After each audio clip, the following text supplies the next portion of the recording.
We have a lot of bugs and critters on our property, and so I am going to try this Ultrasonic Pest Repeller and see if I can repel some of the pests. I'm going to try this inside and outside because we've got a couple of places to give it a shot. All right, one spot where we have constant pests is on our patio. So I am going to try this in the back corner and see how that works. Now, normally it is used indoors, but we have furniture here, we sit here. It just seems like a great spot to give it a shot.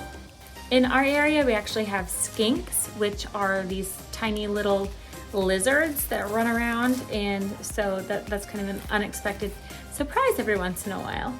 So I will be charging this up and then I will set it back here. We do have outlets out here which make that convenient. And then I'm also going to be trying it in my basement because, again, creepy crawlies all over.